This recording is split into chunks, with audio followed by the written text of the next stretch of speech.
Ustedes saben que es una asignatura conceptual que no les va a enseñar la práctica de la medicina, sino que les va a enseñar a dónde van a practicar la medicina. Entonces, estamos aprovechando que el grado también nos forme para el escenario futuro. Esta charla, debate de hoy, forma parte de eso, pero bueno, hay otros aspectos que nos interesan, sobre todo los servicios de salud y las referentes que existen en la comunidad, como para identificar una palabra que les cuesta mucho después en el examen, que es un actor social, que es aquella persona o institución que puede, de alguna forma, tiene cierto poder en la comunidad para ayudarnos o para obstruir nuestras acciones, que pretenden ser acciones, obviamente, de cuidado de la salud, muchas veces, y en otras, recuperar la salud en ambientes que se encuentran ya muy condicionados. Ya lo han visto, las determinaciones sociales, los determinantes. Han visto cómo impacta la forma de vida en lo que nosotros vamos a ver después como nuestro trabajo, nuestro sustento, nuestra forma de vida, pero nuestra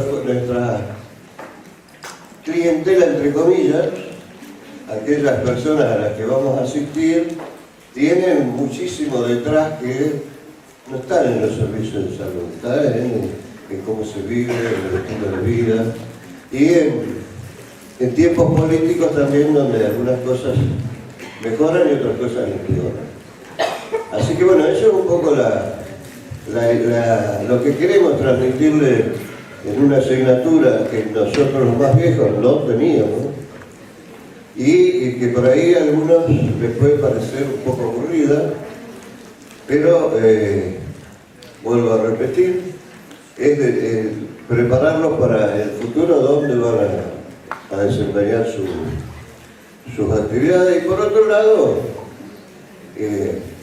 si alguno de ustedes les interesa la promoción de la salud, el primer nivel de atención, el cuidado más integral de la salud, que recibir una persona muy enferma, ya como especialista o subespecialista, bienvenido a la medicina general, a la pediatría, a las especialidades que están más cerca de la gente en los centros de salud y en los barrios. Es nuestra esperanza que muchos de ustedes puedan reforzar el día de mañana centros de salud u hospitales rurales. Por supuesto, es toda una libre elección, pero las elecciones muchísimas veces marcan una vida laboral que puede llenarnos de satisfacciones. Fundamentalmente cuando hacemos lo que queremos. Yo ya me jubilé como médico, fui médico rural, médico del centro de salud, estoy a cargo del centro de salud y realmente para mi vida, para mi experiencia, es la cosa más linda que me puede haber pasado dentro de mi carrera. Algunos serán anatomopatólogos y quizás lo más lindo sea descubrir una enfermedad rara o hacer un diagnóstico certero histológico, pero en el caso mío, adoro la medicina general. Va a haber un congreso de La Pampa, donde soy yo, en noviembre, ya les va a llegar la información para que aquellos que quieran participar lo hagan. Bueno, hoy la conferencia, que no es conferencia, es una charla de debate. Yo no puedo presentar al doctor en Derecho Alejandro Nato, no lo puedo presentar formalmente, con todos los títulos y todos los galardones. Somos cartoneros, porque vamos juntando diplomas, ¿no es cierto? Entonces, viejo cartonero. Viejo cartonero. Dos viejos cartoneros. El doctor es el responsable o coordinador del área de gestión de la Defensoría del Pueblo de la Nación. O sea, ya él nos va a decir cuál es su trabajo específico, pero bueno, lo más importante de todo es que somos amigos, que nos queremos mucho y que él está acá en Mar del Plata siendo de Capital Federal, vino en micro, viajó, está acá, estuvo ayer dando una charla y ahora lo va a hacer para todos ustedes. Así que, Alejandro, muchas gracias. Después vos presentarte todo lo que yo odio, y gracias por estar. Hola, placer enorme. Gusto grande de conocerles. Dijo mi amigo que íbamos a hacer una charla de debate donde ustedes van a participar activamente. Particularmente desde mí les digo que estudié en esta universidad también, acá hice el doctorado, con lo cual me siento parte de la casa. Y desde ese lugar también les quiero hablar. Creo que visualizar lo que es el mundo de los conflictos, el mundo de las violencias, para alguien que está en la carrera quizá, y hay esto que tiene que ver con lo que estoy estudiando. Lo que pasa es que ni bien salgan de acá, en el ejercicio profesional se van a encontrar con la vida misma. Y la vida misma quizá no es lo que uno espera de lo que pretenden que el otro te dé y la otra persona te dé. Hay una especie de endiosamiento, por un lado, hacia las personas que salen con el saber médico. Muchas personas, yo estuve en pareja con una médica, y a ella le decían doctora y a mí nada. Claro, ese no era el problema que teníamos de veleidades personales, sino que caminábamos por la calle y había gente que la paraba como si fuera una especie de semidios. Y yo decía, ¿por qué la gente tiene este tipo de visión hacia las personas que estudiaron medicina?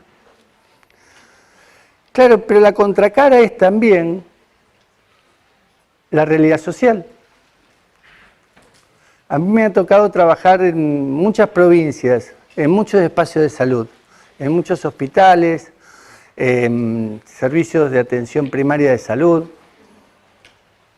Pero una provincia la tuve que recorrer entera, que es la provincia de Santa Fe, trabajando con las violencias en las guardias, que era una preocupación que tenían todos quienes trabajaban dentro del servicio de salud, especialmente desde lo que hacían la gestión de salud, desde la concepción sanitaria.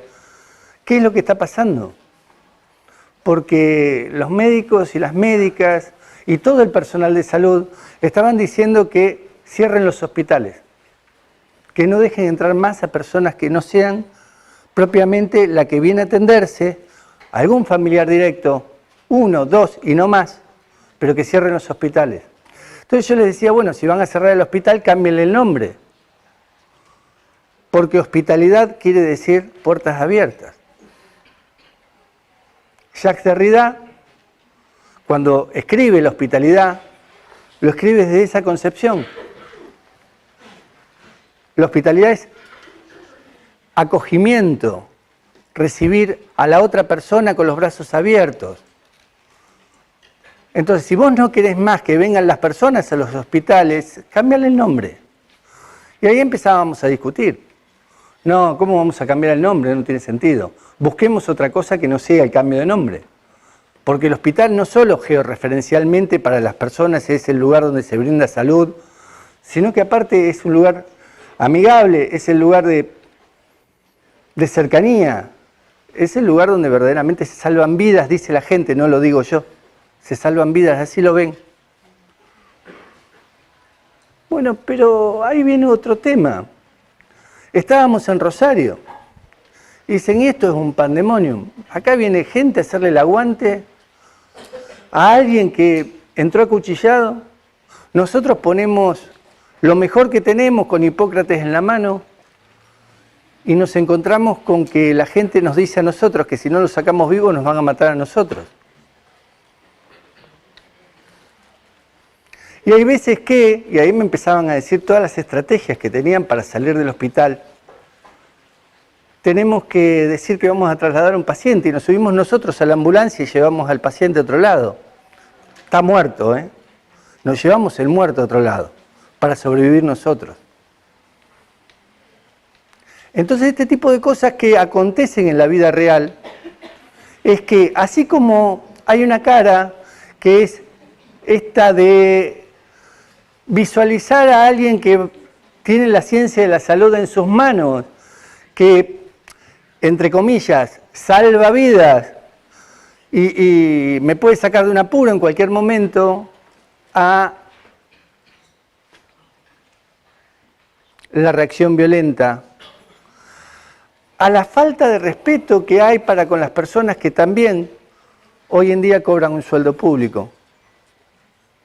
Porque es como un enemigo del pueblo. Yo trabajo en la Defensoría del Pueblo, pero si hay un enemigo del pueblo es el que cobra un sueldo público para muchos. ¿Qué quiero decir con esto? Que antes una maestra, un maestro que usaba guardapolvo blanco, un médico, una médica con guardapolvo blanco, eran las personas más respetadas de la sociedad. Hoy no hay nada que se le asemeje a eso, nada. Entonces vamos a hacer un ejercicio entre nosotros, ya para arrancar. Y luego vamos a empezar a profundizar el tema que más quiero traerles a ustedes, porque no puedo obligar a nadie de ustedes a que vean lo que no están en condiciones de ver.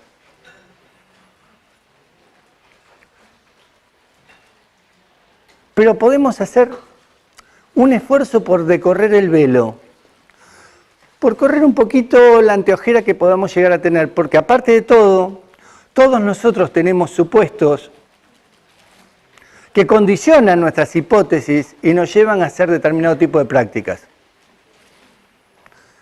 ¿Qué quiero decir con esto? Que tenemos cargado el disco rígido con determinado tipo de cosas que obedecen a nuestras creencias y a nuestra personalidad. Entonces cada quien es cada quien. Y hay muchos de ustedes que reaccionan ante la acción del otro de un modo determinado. Y eso tiene que ver con la personalidad de ustedes. Y con eso yo no me voy a meter, pero ustedes sí se tienen que meter. Porque ¿saben la cantidad de conflictos que generan ustedes mismos a partir de sus acciones? ¿Son conscientes que va más allá del saber cómo dicen las cosas? Lo que le plantean y lo que generan las otras personas, lo que uno dice. ¿Te preparan en la carrera para comunicar cosas que tenés que decirle a las personas? De esto también vamos a hablar nosotros aquí. Porque una de las cosas que más encontré caminando hospitales, caminando centros de atención primaria de salud, conversando con cada uno de aquellos que están brindando este servicio, es que muchos plantean que no están preparados para decir las cosas. Y aparte con dos cosas. La primera, la marca del contacto a distancia. Cuanto más lejos me pongo de la otra persona, más me resguardo. Pero cuanto más lejos me pongo de la otra persona, en nombre de esa búsqueda de respeto recíproco, posiblemente no solo no acorto la distancia, sino que al mismo tiempo estoy generando un malestar en la otra persona.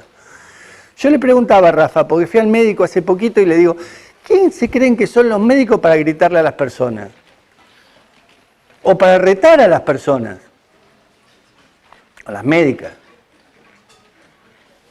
¿Cuánto hace que no se hace tal análisis? Tanto tiempo. Y empezó, usted es un irresponsable. No. ¿Quién es usted para decirme esto? A partir de ahí, si yo me levanto y le pego una piña, la pregunta es, ¿quién empezó el circuito de violencia? Claro, me van a decir, no, pero vos no sos quien para golpear a nadie. No, seguro, pero él tampoco es quien para gritarle a nadie. Entonces vamos a trabajar con esto de las acciones y las reacciones a partir de cuáles son nuestras hipótesis, porque la hipótesis de creencia de quién uno es pesa mucho sobre el obrar. Porque si vos verdaderamente no solo crees que el otro te va a endiosar, sino que te crees Dios, posiblemente puedas llegar a creer que podés, desde un etnocentrismo, que es que tu cultura es más importante que la del otro, desde un lugar de poder, que podés ejercer el poder con cualquiera, podés llegar hasta maltratar a las personas.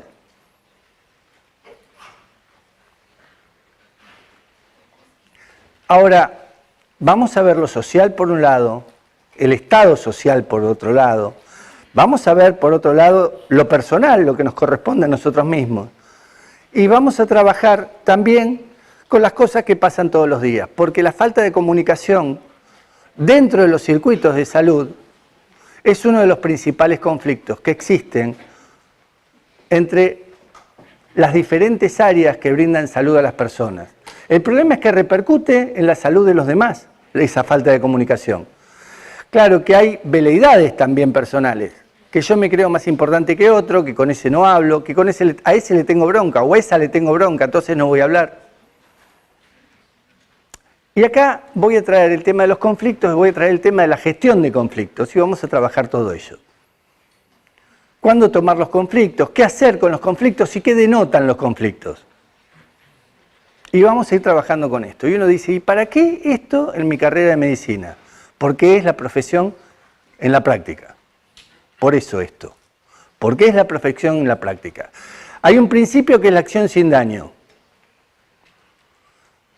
Y ahí tiene que ver con algo que vamos a ver también aquí, que es que voy a tener que maximizar los recursos que tengo, voy a tener que minimizar los riesgos, voy a tener que conocer mucho el contexto donde voy a estar trabajando y voy a tener que llevar adelante prácticas que también son prácticas sociales, no prácticas profesionales exclusivamente, que sean directamente proporcionales al contexto.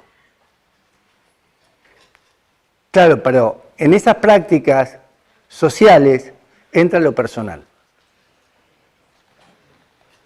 Y por eso yo hablaba de cuáles son los supuestos que cada uno de ustedes tiene respecto a cómo son los demás, a cómo creen que los demás los miran a ustedes. Y eso se llama representación social, imagen cognitiva colectiva compartida. ¿Y cómo creen ustedes que tiene que ser el vínculo con esas personas? A mí me ha pasado de ver cómo una señora que limpiaba un hospital le decía a un neurocirujano, usted es un maleducado. Y el neurocirujano la miraba desde el lugar donde se mira en la profesión a otros profesionales también. Porque no sé si ustedes saben que incluso algunas especialidades están jerarquizadas en el mismo ojo de esa representación social que tienen entre los mismos profesionales. Entonces yo alguna vez di cursos de teología y decía, los teólogos están cerquita de Dios, en lo que creen, ¿no? Porque discuten desde un lugar filosófico muy cerca a Dios. Y yo les decía, miren que trabajo en lo personal de salud, los neurocirujanos y los cardiocirujanos creen que están muy cerca de ustedes. Y se reían los teólogos y dicen, no, nosotros estamos más cerca de Dios, no porque creemos en Dios, sino porque creemos que tenemos el saber de la filosofía en nuestras manos. Y esto que parece una pavada lo que estoy diciendo, llevado a la práctica de cómo cada quien mira al otro dentro de la estructura, también tiene un peso específico. Y cuando la señora que limpiaba le decía al neurocirujano, usted es un maleducado, el otro le decía, mire, la verdad no sé por qué me lo dice. Y dice, porque cuando yo estoy limpiando, usted pasa por arriba de donde estoy limpiando y no me pide ni permiso. Y es la única persona acá adentro que no tiene la deferencia de decirme, disculpe, voy a pasar por arriba de lo que usted está limpiando. Tan importante se cree usted que es, le decía delante de los demás. O sea, lo expuso delante de otros desde su personalidad misma. Y digo, ¿cuánto pesa el cómo somos en la relación con los demás? La pregunta es, ¿revisamos la forma que tenemos de ser o somos como somos y que los demás se lo aguanten? Y si tenemos poder lo mostramos mucho más y nos exponemos mucho más a mostrar el peso del poder que tenemos. Entonces acá viene también algunas personas que son enfermeras, enfermeros, y te dicen, mirá, a mí el médico muy bien no me trata, ¿eh? Y a veces también me levanta la voz y a veces me maltrata. A veces muy bien no me tratan, ¿eh? Y entonces uno dice, ¿cuál es la fuente generadora del conflicto? Porque si el conflicto al cual yo iba a trabajar en muchos lugares era, cuidémonos de la afuera que nos invaden, la pregunta es, ¿y del adentro quién nos cuida?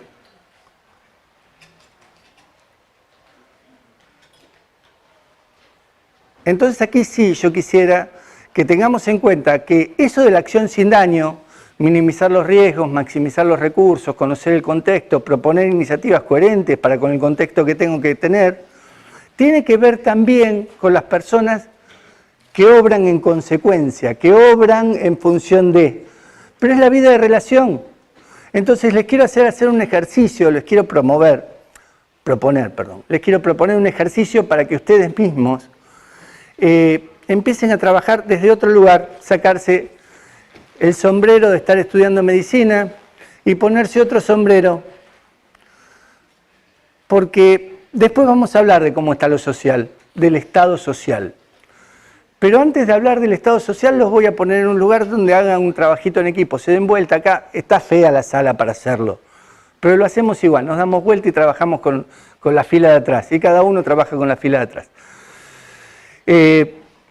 No hay problema que se dividan en dos grupos, cada fila con la fila de atrás, o sea, cortan al medio y media fila de atrás, media fila de atrás, ¿entienden? ¿Sí? Uno con la fila de atrás y en dos medios tenemos 4 grupos en 2 filas. ¿Está bien? 4 grupos en 2 filas, ¿se entendió? Cortan al medio y hacen 2 grupos, así pueden hablar. Pónganse en el lugar de alguien que va a una guardia. Pónganse en el lugar de alguien que va a una guardia y ustedes mismos son personas que pueden ir a pedir algo a una guardia de un hospital, a llegar a la guardia de un hospital por una necesidad. Y figúrense que van por algo muy importante de un familiar que están llevando. Puede ser un hijo, puede ser una madre que están llevando en un estado de salud que ustedes mismos, estudiando medicina, saben que es grave, pero la guardia está atestada también de otras cosas. Y teóricamente hay un triage, hay una selección de qué entra y qué no entra. Y generalmente cuando uno no tiene un accidente o algo por el estilo, no está priorizado en ese triage. Entonces pónganse en el lugar de saber que a la persona que ustedes están llevando le está pasando algo muy grave, ¿sí? Y que tardan en atenderlos. Y ustedes están en tercer año de medicina, porque están acompañando aparte de la persona, y ustedes desde su tercer año de medicina ya saben que lo que están llevando es algo que es grave, que necesita atención, y necesita atención inmediata. Y vean cuánto tardan en atenderlos. Les pregunto, ¿cómo se ponen ustedes? Charlen entre ustedes. Y aparte de cómo se ponen, la consigna es ¿qué harían? ¿Qué harían? Para que los atiendan. Y ven que entran ambulancias con heridos también, no es que no lo ven. Se dan cuenta que dentro de la guardia posiblemente no estén dando abasto. Pero más allá de eso, la pregunta es ¿qué harían? Júntense, vamos. Tienen 10 minutitos para charlar entre ustedes.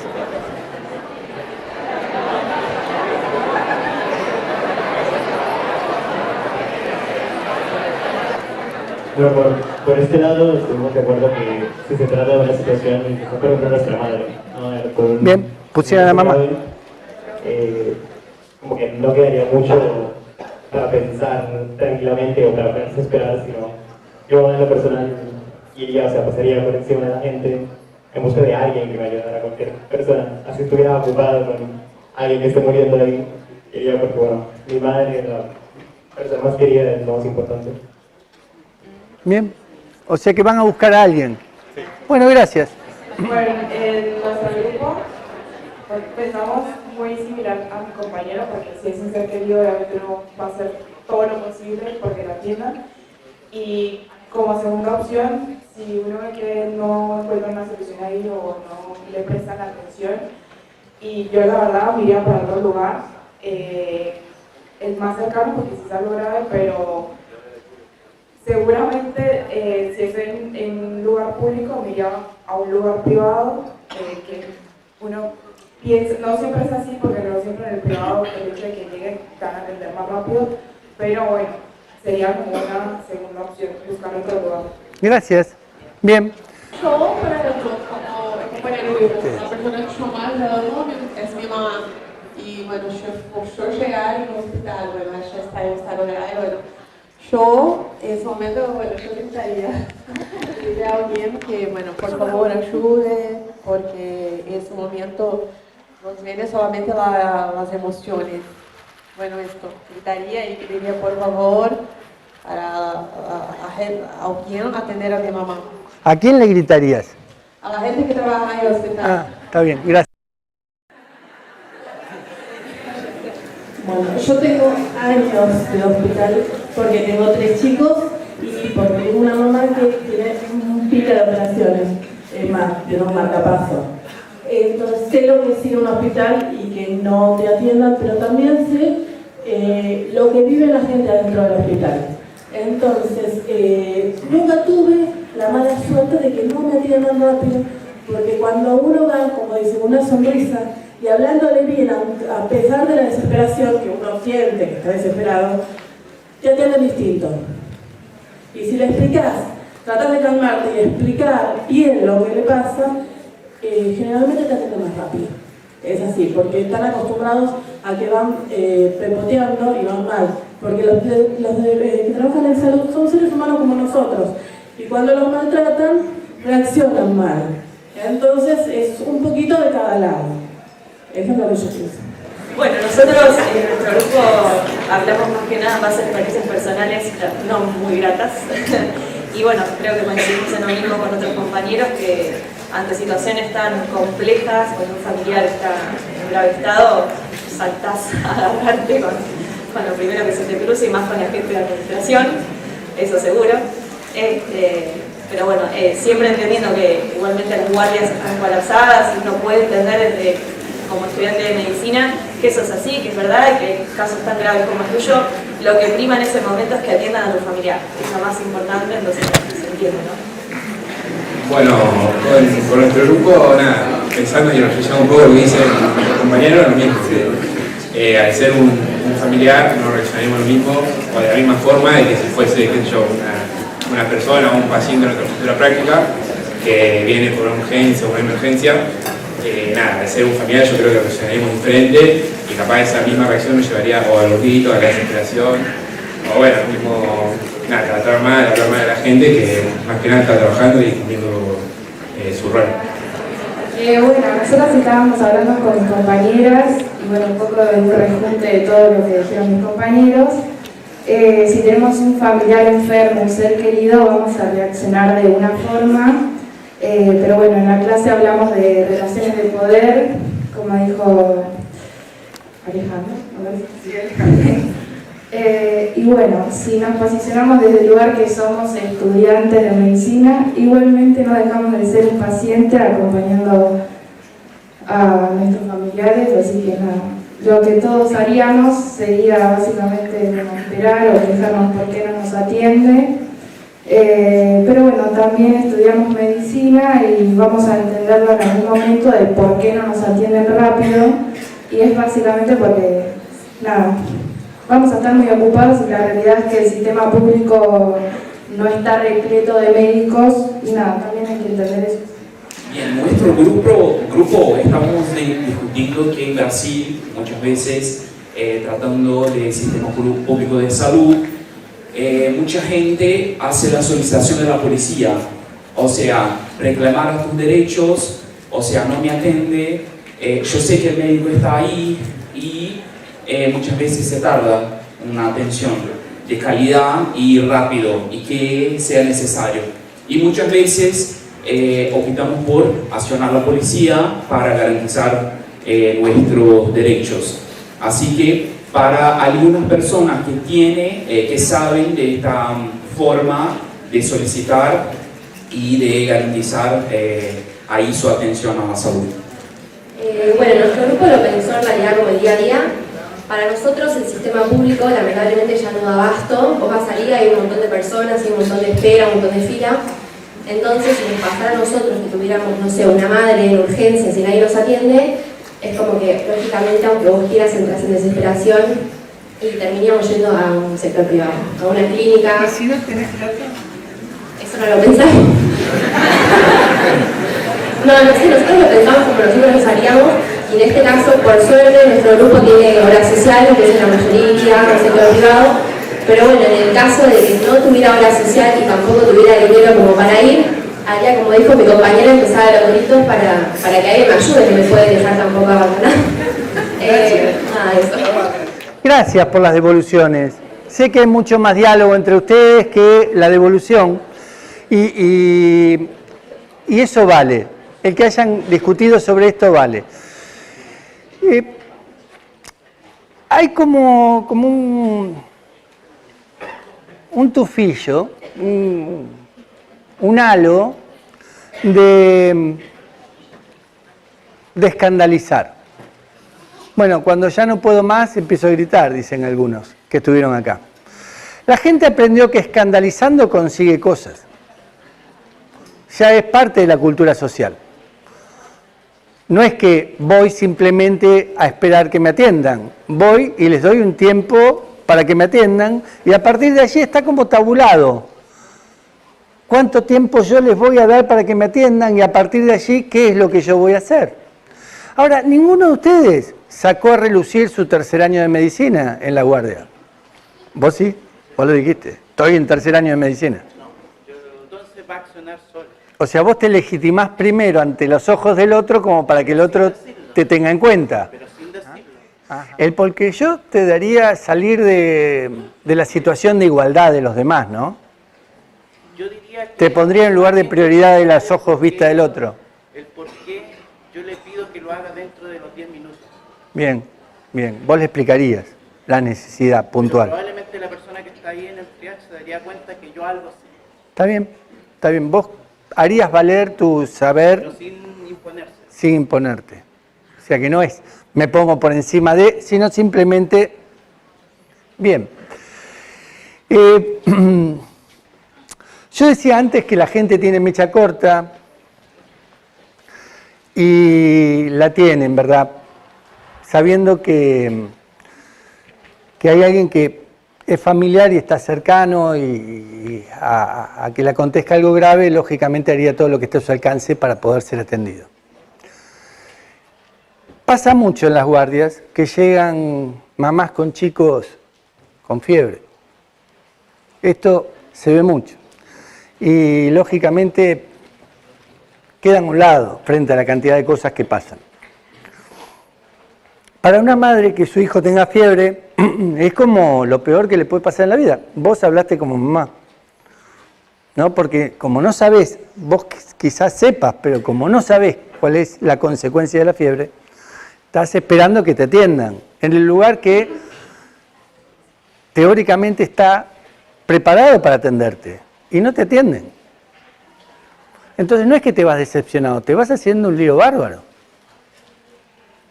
Ahora, ese lío, ¿cómo repercute? Yo les voy a contar algunas anécdotas. Muchos que están en la parte de seguridad le decían a quienes están adentro trabajando, los médicos trabajando, miren, si ustedes no salen a poner la cara, el que se tiene que esconder, el de seguridad que está ahí, soy yo adentro de la guardia. Porque es a mí donde la gente deposita todo su malestar. Es conmigo que la gente deposita todo su malestar. Es muy particular, pero en la guardia del hospital, y permítanme ustedes los más grandulones, vos, sobre todo vos, hay alguien que posee mucho conocimiento y experiencia, que no es el que sale a hablar con la gente, salen los más jóvenes. Salen los que verdaderamente ponen mucho trabajo ahí adentro. Y a veces no tienen todos los recursos de dicción como para poder relacionarse con la otra persona que está en un estado de desesperación. Y ese manejo comunicacional no lo tiene. Claro, nunca tuvieron una charla de esta, seguramente. Pero yo escuché también que me han dicho, no, yo no quiero pasar porque me da vergüenza. Claro, pero cuando tenés que ir también a dar el informe, cuando yo les pedí que pasaran acá, algunos me dijeron, no, yo ya lo pensé, me da vergüenza, no voy a pasar. Ahí no vas a poder decir, me da vergüenza, no voy a pasar. Ahí tenés que ir y hablar. ¿Y estamos preparados para ese diálogo? ¿Estamos preparados para decirle que se murió alguien ahí adentro? ¿Dónde se estudia eso? Yo te lo pregunto a vos, Rafa, ¿dónde se estudia cómo decir las cosas? ¿No? ¿En ningún lado? Hay algunos recursos que se utilizan que son de la autodefensa, ¿no? Por ejemplo, nunca tengan una chica sola, tienen que acompañar con alguien, sobre todo en esto, a los varones, obviamente. Son a la ofensiva, escriban toda la historia clínica, no dejen ninguna cosa suelta, pidan algún estudio. Pero eso es para cubrirte. Para cubrirse, pero nadie nos enseña que somos personas asistiendo personas. Y esto que decía el Alex, la otra persona está en un estado de indefección, está en un dramatismo. Y nosotros estamos desde el centro de poder tratando de cumplir nuestro servicio, pero también tratamos de no involucrarnos demasiado. Y eso es lo que nos mata, eso es lo que nos corta el medio. No involucrarnos como personas frente a otra persona. Nos cerramos también en el rol profesional, donde, bueno, yo ya lo expliqué. Y me pasaba a mí, cuando hice la residencia de medicina general, no quiero descalificar especialidades, pero le decía, la pediatra le decía a la mamá, no, tu chiquito tiene un gol y tiene un gol 12 con no sé qué, tenés que hacer un broncodilatador. La madre la miraba como diciendo, ¿qué me estás diciendo? Y a los 2 días yo veía a esa mamá, porque era residente, y pasaba a la sala y me decía, no, porque me dijo la doctora que tiene un gol grado 2 con el aire, que está haciendo broncodilatadores, no sé qué, de segundo. Y nosotros estamos, en vez de transportar nuestro lenguaje al lenguaje común de la gente, obligamos a la gente que se suma a nuestro lenguaje técnico. Y eso también deja una forma de incomunicación. Y antes de entrar sí. acá, la otra comunicación son las recetas.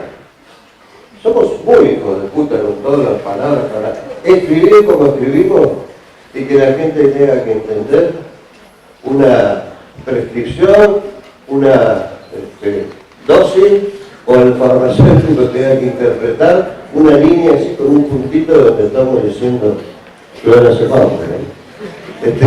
Reflexionemos, porque lo que está trayendo Ale es fundamental luego para que no solo hagamos las cosas bien por los demás, también hagamos por nosotros, y lo bueno que podemos hacer se va a volver en algo bueno para nuestra práctica. Vamos a salir del terreno donde estamos a la defensiva, que es lo peor que nos puede pasar en todos los años que podemos llegar a ejercer nuestra profesión.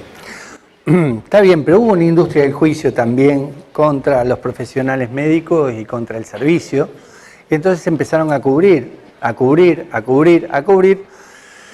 por temor a que se judicialice cualquier palabra, por temor a que se judicialice cualquier cosa que dejen asentado en la historia clínica. Entonces esa cobertura, naturalmente, que vos denominaste autodefensa, creo que está a flor de piel. Está dentro de todo lo que es la labor diaria.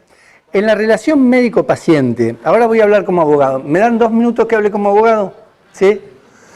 En la relación médico-paciente hay una relación de simetría de poder, por más que la gente crea que hay asimetría. Y esa relación simétrica, o sea, simétrica quiere decir que hay una igualdad, no hay una relación de desigualdad. Tiene algo que en la responsabilidad médica se le invierte la carga de la prueba a aquel que es médico. El médico tiene que probar que no hizo lo que dicen que hizo, porque tiene invertida la carga de la prueba. Por eso yo digo, hay una relación simétrica. La relación asimétrica de poder que uno puede llegar a tener frente al otro, el derecho la hace simétrica por esa inversión de la carga de la prueba. En cuanto a la responsabilidad médica, lo voy a decir más fácil. vos como médico estás obligado a probar que lo que el otro dice que vos hiciste, no lo hiciste. Por eso tenés invertida la carga de la prueba. El que tenés que probar sos vos. ¿Sí? Entonces hay mucho poder por parte del paciente en esa relación bilateral que en definitiva lo pone en pie de igualdad al otro o a la otra que está en el pedestal del saber. Y lo voy a decir con estas palabras tan decorosas porque en definitiva ese pedestal de saber es ejercicio de poder. Y ese ejercicio de poder a veces se ejerce bien y a veces el poder se ejerce mal. Rafa decía cómo el ejercicio de poder a veces es abusivo, incluso cuando despectivamente hacemos una receta, o hacen una receta, o despectivamente uno puede tratar a la otra persona con términos en los cuales la otra persona no entiende nada. Nada, se va sin entender nada. Entonces ese ejercicio de poder, teóricamente te pone en un lugar de poder frente al otro, pero claro, el derecho te equipara. Te invierte la carga de la prueba. Y cuando te endilgan algo, tenés que estar o lo suficientemente cubierto en tus espaldas como para que no te puedan responsabilizar. Responsabilizar quiere decir responder por un daño ocasionado. Para que no te puedan responsabilizar y por eso en las historias clínicas se ponen o generalidades para que no puedan pellizcar los abogados la historia clínica y desde ahí decir acá es donde tiene la responsabilidad médica quien tuvo tal o cual acción, o se ponen para cubrirse, y lo veo en muchas historias clínicas, algo que sea inocuo, algo que no se pueda pellizcar de ningún lado. Y ya el ojo clínico de quienes saben hacer historias clínicas desde hace mucho tiempo, eso sí, la tienen clarísima, no hay manera de encontrarse con una historia clínica donde se equivoquen los médicos. Como abogado lo digo, ¿eh? Acá no se autoincriminaron de ningún modo. El abogado que va a buscar la historia clínica, ¿dónde está la autoincriminación? No la encuentra. Porque ahí ya hay una práctica médica de cómo escribir cada reporte para no autorresponsabilizarse en ese reporte. Ahora, claro, encontramos historias clínicas donde faltan cosas, encontramos historias clínicas, y ahora hablo como abogado, donde desaparecen historias clínicas, esto también. Vamos a buscar historias clínicas en algunos lugares y la historia clínica no aparece, bueno, debería estar, ¿eh? Y ahí la responsabilidad la tiene la dirección del hospital, o la dirección médica. Pero lo cierto es que en esa relación simétrica, donde tiene invertida la carga de la prueba el médico, pasan cosas también. A mí me ha tocado hacer juicios a médicos en algunos momentos por dejar una gasa dentro de un cuerpo, tener las barras de Harrington mal atendidas y generaron una infección y después la infección trajo también otra consecuencia, una concausalidad, y uno puede justificar las concausalidades a partir de el error médico inicial. Porque a mí me dicen, no, se murió por una intrahospitalaria. Sí, muy bien, pero ¿qué pasó antes para que esa persona estuviera internada tanto tiempo? ¿Comprenden? Por eso quería hablar 2 minutos como abogado para tratar de explicarles a ustedes qué es la responsabilidad médica y cómo está invertida la carga de la prueba. Esto es algo que les ocupa mucho a los médicos a partir de ser profesionales. Quizá en la carrera no tanto, tienen una materia que es legal. Y en esa materia se aprenden muchas de estas cosas. Lo que es cierto es que posiblemente que te agarre un abogado que tiene que litigar por la práctica médica, hay abogados que están sumamente especializados en eso. Hay estudios jurídicos que están absolutamente preparados para encontrarle el pelo al huevo. Por eso hay tanta cobertura corporativa por parte de quienes ejercen la medicina en cómo dejar registradas las cosas. Ahora, una cosa es eso y otra cosa es la buena práctica, la acción sin daño. No, pacientes que mienten van a encontrar y médicos que mienten también. Permitime ser abogado con vos. Permitime ser abogado también. Pacientes que mienten van a encontrar y médicos que mienten también. ¿Cómo? Que manipulan las máquinas para... Manipulan las máquinas, todo esto, sí, sí, sí. Y abogados que consiguen testigos falsos también. ¿Sí? Entonces, estoy hablando de la vida misma, ¿eh? ¿Qué quiero decir con esto? Que nada está absolutamente dentro de lo que son las reglas de juego, de los parámetros que te impone la ley. Todo es un constructo. Y ese constructo que tiene que ver con una prueba, ese constructo que tiene que ver con la cobertura por el otro lado, es una lógica de juego de poder. Que hubo una industria de juicios muy grande, sí la hubo. Que ahora no es tanto la industria del juicio, también lo es. Pero que realmente es un tema, la relación médico-paciente, que hay que verdaderamente estudiarla mucho, pero especialmente hay que estudiarla en relación, en cómo es la vinculación entre unos y otros. Y cómo son las lógicas de respeto. Permítanme hablar de algo que me parece fundamental. ¿Cómo es la mirada a la alteridad? ¿Cómo es la mirada al otro? ¿El otro es un legítimo otro que está dentro de tu sistema o el otro es un otro enemigo? La otra persona es una persona que vos la tenés dentro de lo que puede llegar a ser tu mundo o no es tu mundo. Les voy a contar una anécdota. Un chico en situación de calle dormía con un perro. Y dormía con el perro porque el perro lo tapaba. Era su frazada. Cuando hacía frío, el perro, él lo abrazaba y era su frazada. Claro que el perro le pasó sarna al chico. Y la sarna le generó en la pierna algo que te das cuenta que era casi como una especie de, yo no sé si la palabra es correcta, pero el chico decía, tengo gangrena. Y no sé ni qué es la gangrena, yo no sé ni qué es la gangrena, pero el chico decía, yo tengo gangrena. No, era sarna. Y entonces yo le dije, vamos al Pirovano, que es un hospital de la ciudad de Buenos Aires. Y el chico no quería. Le digo, no, vos te subís un taxi conmigo y nos vamos juntos al Pirovano. Venite. No, pero tengo que hacer... Él limpiaba vidrios en la esquina de casa. Le digo, no, vamos. Nos subimos un taxi, fuimos, y me pasó lo que les decía que pasaba. Hay otros temas en la guardia. Y eran después de las 6 de la tarde, porque si estuvieran a la mañana trabajan más los médicos que a la tarde, ¿no? ¿Sí? Yo soy malo con ellos, pero voy a ser malo con la corporación médica. ¿Por qué a la mañana sí trabaja la corporación médica, y voy a hablar de corporación, y no trabajan después dentro del hospital que no sean las guardias? Porque el hospital atiende unas horitas por la mañana y después es como que no hay hospital, es como que cierra el hospital. ¿Qué es lo que pasa? Acá tengo una persona que se quedó toda la noche sin dormir y está acá presente entre nosotros porque hizo guardia anoche. Sí, hizo guardia anoche, pero el tema de fondo no es la guardia. Son los servicios externos del hospital. Esos servicios externos, hay como una práctica en la cual se abre a la mañana y después desaparece.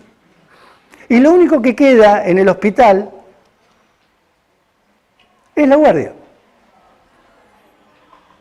Ahora, ¿por qué trabajan de mañana solamente? Te lo pregunto a vos. Sí, necesito que me conteste. Hay varias explicaciones. Dale. Una es por el empleo que ocurre en los profesionales de la salud. Pero hay una raíz más profunda donde, como decía Alejandro, el hospital viene de hospedaje, viene de hospitalidad, de resguardo. Y los primeros hospitales fueron de caridad. Los primeros hospitales en realidad estaban cuidados por realmente mujeres, o eran religiosas o eran voluntarias, que cuidaban a aquellas personas que no podían ser atendidas en su casa, porque los ricos eran atendidos en su casa por los médicos, cobraban muy bien los médicos la visita en la casa, pero donaban en su tiempo libre, donaban por caridad al hospital. Entonces, los profesionales médicos seguimos sintiendo, por una memoria histórica, que nuestro tiempo en el hospital es una donación, no es un trabajo. Eso es una de la administración pura, ¿no? Es una de las cosas que se estudian. ¿Por qué es tan difícil ordenar un hospital y por qué es tan difícil generar consultorios matutinos y vespertinos? Cuando la práctica médica más fuerte se produce a la tarde. Y cuando la gente el tiempo libre, lo tiene a la tarde. Le voy a contar solo una anécdota. Había perdido la visión yo, no podía manejar, entonces me iba al mediodía al centro de salud, cambié mi horario de mañana y de tarde. Yo soy full time en La Pampa, trabajaba mañana y tarde, y cambié a la 1 de la tarde mi horario porque oscurecía muy temprano en invierno. Yo ya, sobre que no veía arriba. Entonces, y toda la gente, tuve que dejar luego ese horario, porque toda la gente empleada de comercio le venía bárbaro mi horario. Entre las 1 y las 4 de la tarde se necesitaba el consultorio de gente que no podía conseguir turno cuando los médicos o médicas atendíamos muy temprano o atendíamos después de las 7.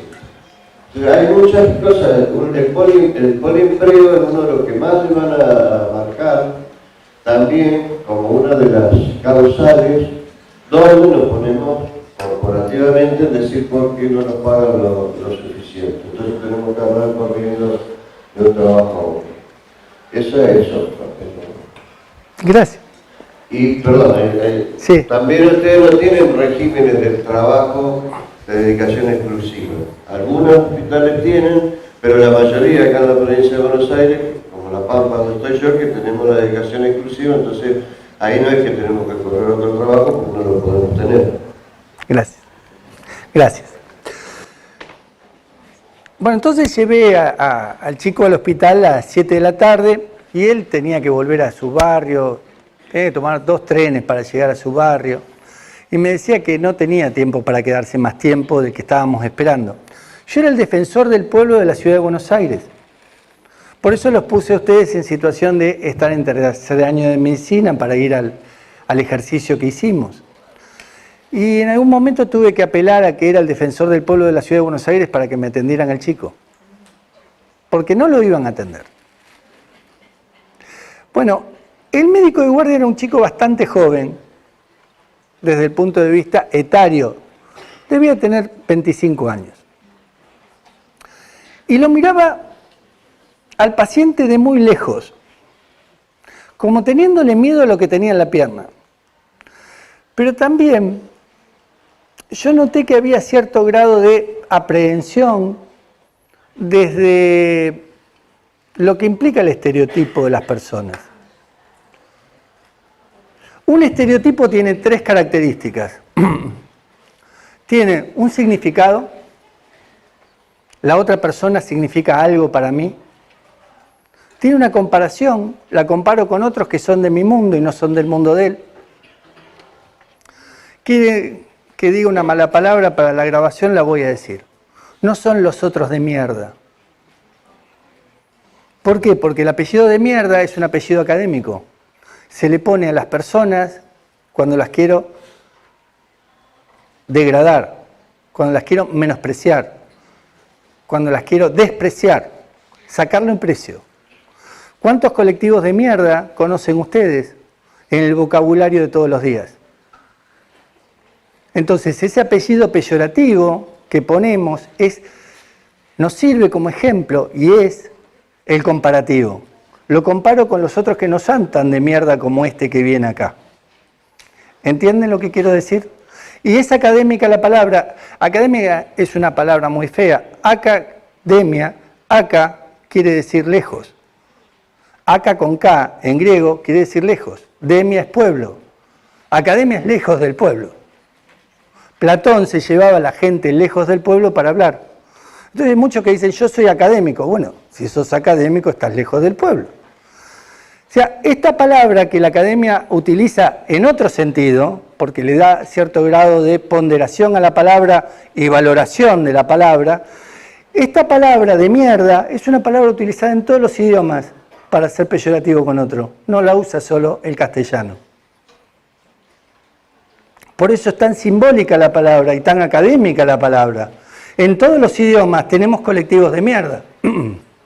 En todos los idiomas tenemos otras personas que nosotros no las consideramos que forman parte de nuestro sistema y son otros que posiblemente nos dan miedo o tenemos choques culturales. Y nos genera esta violencia tener un vínculo con ellos. Por eso hasta no queremos ni toparnos con esas personas. Hay gente que acota sus recorridos urbanos para no toparse con las otras personas. Lógicamente porque puede tener miedo de ir por allí. Y esto pasa con algunos centros de atención primaria de salud, se lo digo a quienes están ejerciendo en ese ámbito. A mí me ha pasado de gente que trabajaba en centros de atención primaria de salud que me decían, a ese barrio no quiero ir más. Otros que trabajaban en la ambulancia que dicen, yo con la ambulancia ahí no entro. Sobre todo en Rosario era el planteo este. Yo con la ambulancia ahí no entro. Pero cuidado que yo vengo diciendo desde hace mucho tiempo que hay 3 ciudades, Rosario, Bariloche y Mar del Plata, que tienen rasgos similares en cuanto a lo que es la exclusión social, en cuanto a lo que es la dinámica del narco metido dentro de las ciudades. Rosario es la que más se ve. Rosario es la que más se ve, pero lo otro está. Y el conurbano bonaerense también tiene algo muy parecido. Lo otro está. Porque son ciudades que contienen mucha exclusión social adentro de la misma ciudad. Por más que sea ciudad postal, tienen mucha exclusión social adentro de la misma ciudad. Entonces el médico lo miraba de lejos al chico y yo decía que un estereotipo tiene 3 estados, un significado, una comparación, 3 categorías, y también una asignación. La asignación es el rótulo, la etiqueta, el estigma, el sello, que uno le pone a las personas. Los griegos le ponían un sello a las personas y las mandaban a caminar, que era el estigma, con ese sello. Yo viví en Bolivia 6 años y vi una vez un chico con una bicicleta colgada atrás, caminando por la calle, era el chico que se había robado la bicicleta y era justicia comunitaria. Ahora, no hace falta hacer justicia comunitaria con los otros, ponemos barreras de invisibilidad muchas veces frente al otro, por más que el otro esté como esté, no lo queremos ver, no lo podemos ver, porque nuestra cultura no nos permite verlo o lo vemos con cierto grado de desprecio a partir del estereotipo que nosotros le asignamos. Con ese rótulo, significado, que viene de la comparación y viene del significado. Bueno, muy bien, esto nos lleva al camino de la discriminación, a las fobias y a los sismos. Esto nos lleva especialmente a la aporofobia, que es la tirria y la bronca a los pobres. O quizá el no registro al otro que puede estar padeciendo algo en especial. Cuando yo le pregunté a los grupos, ¿vos qué harías? En 2 grupos rápidamente acá dijeron, yo iría al sector privado. Claro, pero no se pusieron nunca en los zapatos de las personas que no pueden ir al sector privado. Y eso es registro también a la otredad, a la alteridad. Ahora vuelvo al médico joven, y no por ser joven tiene un estereotipo. Porque como era joven, el chico lo trataba como un par. Y quizás si hubiera llegado alguien con el casco blanco que tenés vos en la cabeza, no te hubiera tratado como un par el chico, pero el joven sí. Y le decía, pero ¿me podés atender? Te estoy atendiendo. Y lo hacía con este contacto de distancia. Y el chico le decía, no me estás atendiendo. Era maravilloso el diálogo ese. Un chico en situación de calle que le decía al médico que no le estaba atendiendo porque lo estaba mirando de lejos. Y entonces ahí hay algo que desde lo social les quiero decir a ustedes. Hoy, la materialidad de la contradicción que existe entre las personas es el contacto a distancia. ¿Qué quiero decir con esto? Que antes las relaciones sociales eran de cortes de clase, eran de corte de vos aquí y yo aquí. Pero hoy, cada quien en su lugar y no quiero toparme con el otro. Existe, lo que pasa que en el consultorio lo que pasa que en el lugar de trabajo, lo que pasa que en un hospital o en un centro de atención primaria, el vínculo, a pesar tuyo, se va a dar. Y cuando digo a pesar tuyo, voy a decir algunas cosas que pasan entre nosotros también. Déjenme meter el dedo más en la llaga todavía. ¿Me permiten ir más a fondo todavía con estas cosas? ¿Con estas porquerías que tenemos los seres humanos? ¿Puedo ir más adentro? Bueno. Una vez voy al Hospital Santoyani, en la ciudad de Buenos Aires, que lo divide de la provincia de Buenos Aires, una calle que se llama General Paz. La General Paz divide un hospital de la provincia, prácticamente. Y la gente de la provincia va al Santoyani. Va al Santoyani. Como vos que... ¿Quién era de ustedes de la ciudad de Buenos Aires? ¿Alguno de ustedes era? No, no está ahora. Acá la tengo, la de la ciudad de Buenos Aires. Bueno, el Argerich también da muy cerquita de Avellaneda. Ahí. Entonces, yo al ser defensor del pueblo tenía que controlar los 33 hospitales de la ciudad de Buenos Aires. ¿Qué? 33 hospitales de la ciudad de Buenos Aires. Los 33 hospitales de la ciudad de Buenos Aires. Cada hospital tiene un centro de atención primaria también. Y había dos hospitales que eran simbólicos, el Argerich y el Santoyani. ¿Por qué? Porque eran los dos hospitales que tienen, uno el Riachuelo, que lo divide de Avellaneda, y otro la General Paz, que lo divide de la provincia de Buenos Aires, del otro lado. Villa Madero tiene el otro lado, y en La Matanza. Mucha gente de la provincia venía al hospital, y ahí se discutía quién pone el culo y quién pone la jeringa. ¿Por qué? Y porque si el culo es de la provincia y la jeringa de la ciudad, ¿y quién paga esto? Claro, vos decías el derecho a la salud, y el derecho a la salud es universal. El culo venga de donde venga, tiene derecho a la salud. Ahora, viene lo que se discute de los costos de la salud. Pero ese no era el problema. El problema era si la persona que ponía el traste era una persona de tal o cual lugar.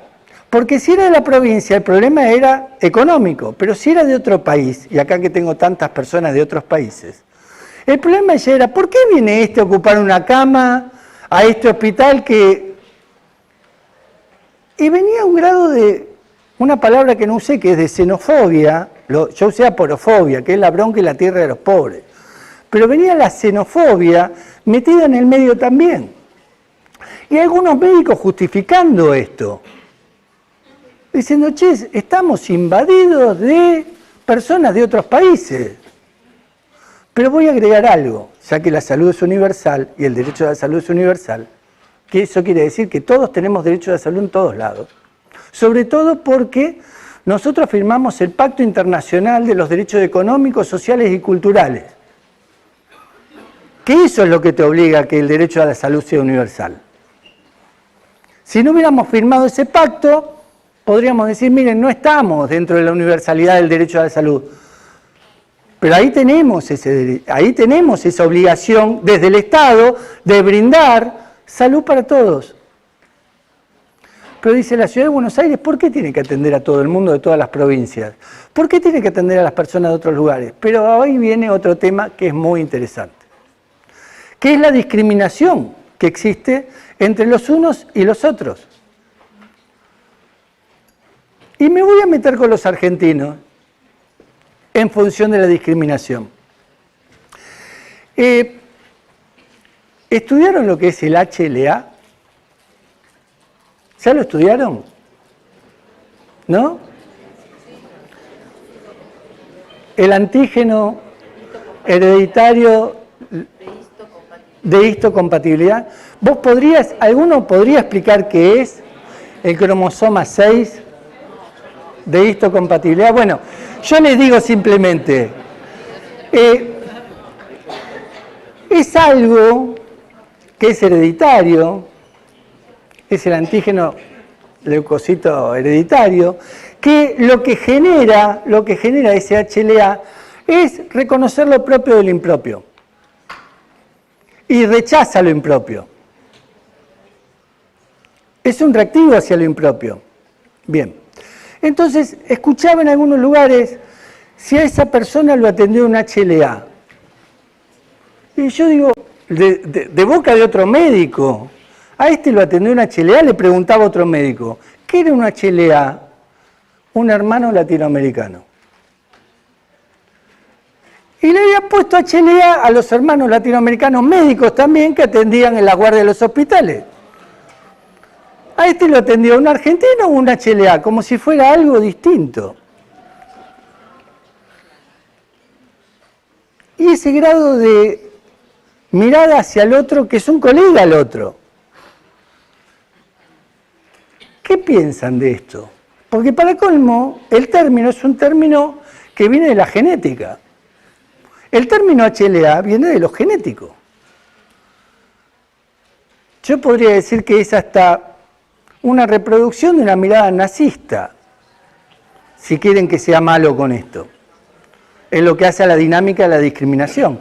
Pero no, es un chiste. Pero claro, es un chiste, pero también terminamos por un chiste siendo los más discriminadores del mundo a partir de algo que hizo un jugador de fútbol argentino. Pero nosotros interpretamos así lo que dice la gente. ¿Y quién nos festeja? El cántico de la hinchada de Chicago, Almirante Brown. Si alguno de ustedes lo conoce, sabe que todo el mundo lo festeja. Y si no lo conocen, escúchenlo. Porque tiene que ver con la cultura. ¿Tiene que ver con la cultura del festejo? ¿Todo podemos hacer desde la lógica de cómo miramos a la otra persona? Claro que si esto lo llevo a ese contacto a distancia de ese médico para con ese chico, yo no puedo ser prejuicioso y creer que eso es todo lo que estaba pasando allí. Pero no pueden permitirme, o lo que no puedo permitirme yo, es dejar de pensar que también eso podría estar pasando allí. Entonces, ¿cuántas cosas hay entre nosotros mismos de cómo nos miramos en función de los conflictos que generamos? Está bien que pasa todo esto, que es una época de complejidad, incertidumbre, que tenemos desigualdades múltiples y lógicamente quizá quien ejerce la profesión médica mire desde el lugar del incluido al excluido con ese contacto a distancia del cual estábamos hablando. Porque la dualidad social existe. Pero en esa dualidad social también hay aquellos en la profesión que tienen que tomarse 3 medios de transporte para llegar. Y hay aquellos que llegan con su auto último modelo al lugar de trabajo. Que la vida les es más fácil. Hay aquellos que se vinieron de otro país para poder formarse profesionalmente, y acá tengo muchos de ustedes, que verdaderamente vienen a buscar no solo la educación pública de la Argentina, que es de vanguardia, sino que vienen a buscar también la calidad en la educación, que nosotros todavía estamos en condiciones de brindarlo. Pero a pesar de eso, seguimos con miradas cruzadas, etnocéntricas. Etnocentrismo quiere decir que esta es mi cultura, que estoy acá arriba, y la cultura de ustedes está acá abajo. Etnocéntrica. Ahora, ¿qué quiero plantear con esto? Una más, por favor. Que las desigualdades, la diversidad, la dualidad social, en una época de tanta orfandad de códigos interpretativos por la desorientación que tenemos, hace que la democracia se degrade. Entonces, todos son vínculos democráticos. En definitiva, cuando yo traigo democracia, no lo hablo por cuáles son los canales de participación, cómo es el sistema electoral, no. Es la democracia cotidiana en nuestros vínculos personales. Si tenemos en cuenta o no a la otra persona, si la registramos, si le damos un lugar o no le damos un lugar. Y la dualidad social y la diversidad, que deberían ser la dualidad social como algo preocupante, termina siendo algo naturalizado. Y los vínculos son más de coexistencia que de convivencia. O sea, vos allá y yo acá, no todos juntos en el mismo lugar.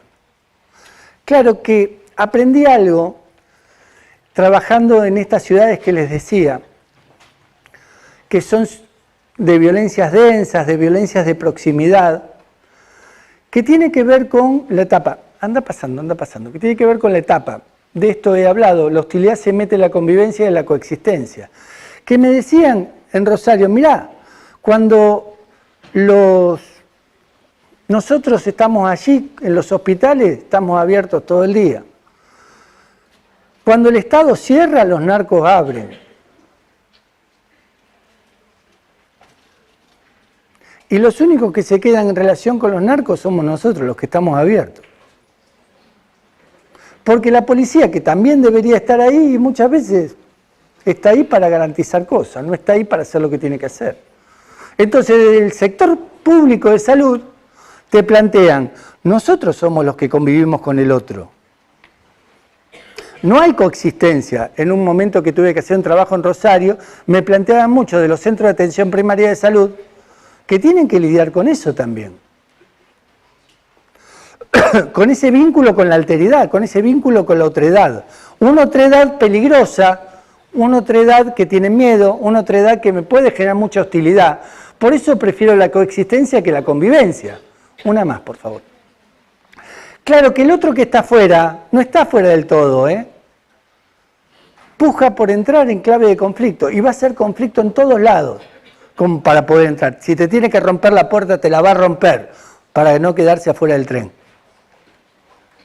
Y para el sistema de salud, si te tiene que romper el mostrador, o le tiene que romper a alguien la cara para que atiendan a la mamá, se lo va a hacer. No solo porque aprendió que escandalizando consigue más cosas, como dije al principio, sino por el grado de necesidad. Ahora, si el sistema no está preparado para acoger a todos, esa palabra tan linda en portugués, la acoliencia, el incorporar a todos adentro, ¿qué hacemos frente a eso? Porque si no tengo presupuesto, si el servicio, entre otras cosas que no dijo mi amigo Rafael, no tiene todos los sistemas funcionando, porque debería tener 3 hospitales adentro de uno si tuviera todo el sistema funcionando, en función de los horarios. Si pongo consultorios externos a la mañana, los tengo que poner a la tarde también, no porque los médicos a la tarde no quieran trabajar, que podríamos decir, van a sus consultorios, ganan su dinero, tienen el hospital como un lugar referencial para poder sacar chapa, que están en un lugar importante. Quiero ser malo con ustedes, ¿sí? No te voy a pagar. No me vas a pagar, igual no me pagas. Para sacar chapa, que están en un lugar importante, un lugar público, me da prestigio estar en el hospital, pero mi trabajo está a la tarde en mi consultorio. Claro, pero para eso tenés que tener el casco blanco como tenés vos. Y decir, ya no quiero trabajar más, ya estoy quemado. Porque aparte llegás quemado a tu edad. Llegás quemado, llegás sin ganas. ¿Por qué? Porque el sistema te maltrató. Y el sistema te maltrató muchas veces porque no te dio todo lo que verdaderamente tendría que haber dado para darle la posibilidad de que vos ejerzas la profesión con dignidad, con nobleza. Entonces el sistema te va quitando cosas, vos te vas pudriendo del sistema. Y llega un momento donde te alejás tanto que decís, no quiero más, me quiero jubilar. Pero no te terminás yendo nunca porque adorás la profesión. No te terminás yendo nunca porque verdaderamente desde que tenías la edad de estos chicos, te metiste adentro del sistema creyendo que vos hacías la diferencia. Después el sistema te maltrató, pero vos seguiste adelante. Y hoy estás acá con los chicos, remándola con ese casco blanco en la cabeza, como te gusta decir a vos. ¿Sí? Bien, ¿qué quiero decir con esto? Que el camino no es un camino fácil. Que el presupuesto que hay no está predispuesto para que funcione como debería funcionar. Porque cada hospital, yo decía en la Ciudad de Buenos Aires, debería haber 99 hospitales en vez de 33. Porque los 33 trabajan a la mañana y deberíamos multiplicarlo por 3. Si cada hospital tuviera el presupuesto que tiene que tener para poder tener los servicios externos funcionando todo el día, que es directamente proporcional a la necesidad de las personas, entonces tendríamos que tener presupuesto en cada hospital de 3 hospitales, que no lo tenemos. Y eso es políticamente un problema también. Entonces no tiene lugar de acogimiento para todos, sino para algunos. Y entonces se abrieron los centros de atención primaria con ese concepto, que no era el concepto por el cual se tendrían que haber abierto. Porque tiene mucho más que ver con lo que verdaderamente necesita el lugar como espacio referencial, identitario de las personas, como espacio de conocimiento y de inmediatez, con el vínculo con las personas, esos centros de atención primaria. Ahora, en muchos lugares, el lugar georreferencial de donde se otorga la salud es el hospital, para algunas personas, por más que tengan el centro de atención primaria cercano a su casa. Y entonces todo esto que tiene que incidir en la cultura y que hay que hacer un trabajo comunitario y cultural, muchas veces tampoco tenés ni el tiempo, ni las ganas, ni el presupuesto para hacerlo. Sin embargo, sacás lo mejor que tenés y lo caminás, lo trabajás, porque hay mística detrás de este trabajo. Los que estudian medicina lo hacen con mística, es la carrera que más requiere estudiar de todas las carreras. Yo tengo un sobrino que dijo, yo voy a estudiar para administrar empresas. ¿Por qué? Y porque tarda 4 años esa carrera. O sea, es muy distinto a todos ustedes, mi sobrino. Ustedes eligieron la carrera más difícil de estudiar. Por algo la eligieron. Por algo la eligieron. ¿Por qué eligieron la carrera más difícil? Se lo quiero preguntar yo a ustedes. ¿Por qué eligieron la carrera que más hay que estudiar? La pregunta es, ¿por qué eligieron medicina? ¿Por qué? Levanten la mano. ¿Por qué?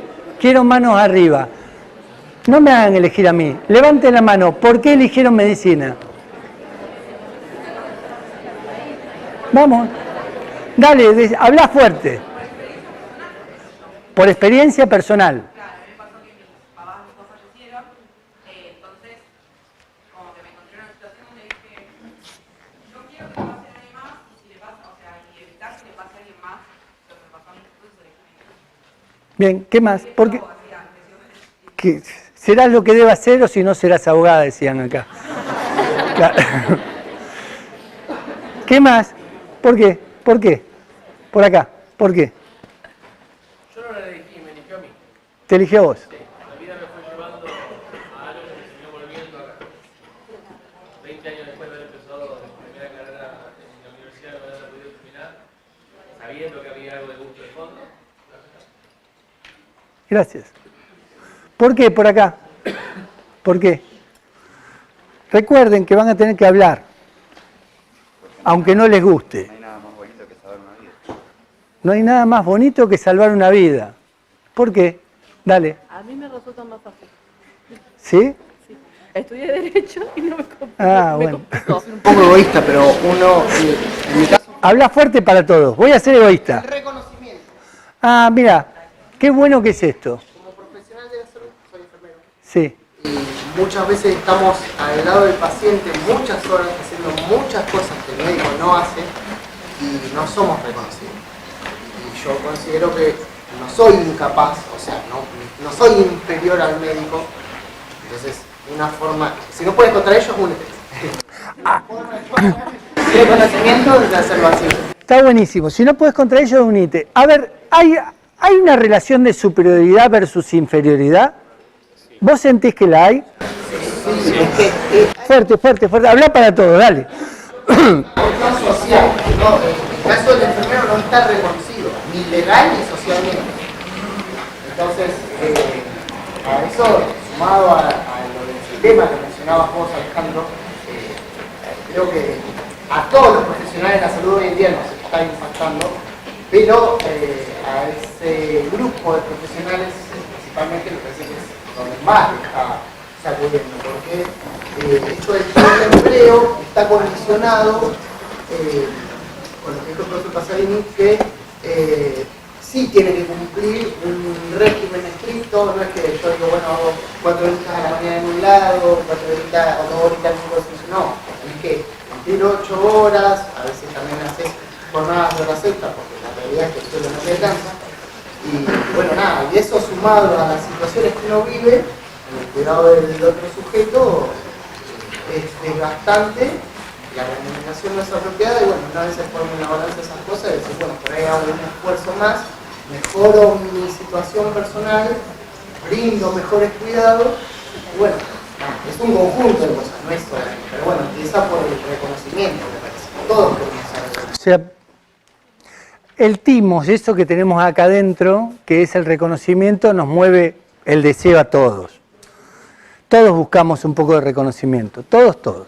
Y no es por narciso, no es por ego, no es por veleidad personal, sino que el reconocimiento es algo que necesitamos para poder sobrevivir. Fíjense que hoy en día las macro desigualdades no son tan importantes, lo que es tan importante hoy son las micro desigualdades, son las microviolencias, que se dan por la falta de reconocimiento de esas microviolencias y por el no tener un lugar en el lugar donde uno cree que tiene que tener un lugar.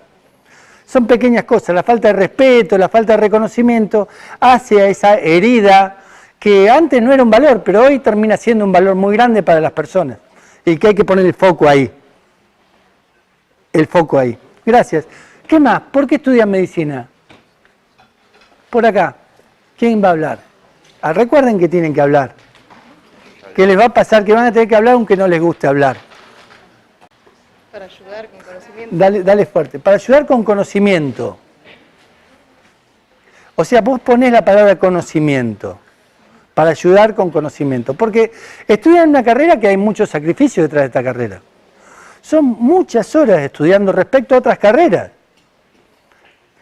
Si se comparan con algún amigo que estudia otra carrera y la cantidad de horas que estudian ustedes saben la diferencia que hay, ¿no?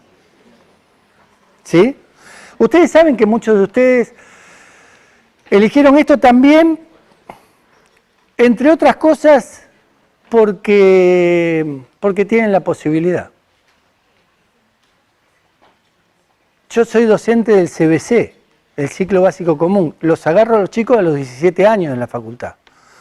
Está bien, llevo 25 años, soy titular de cátedra, tengo muchas comisiones, pero lo primero que les pregunto es, ¿dónde creen que están los que no están acá y que tendrían que estar porque fueron compañeros de ustedes en el secundario?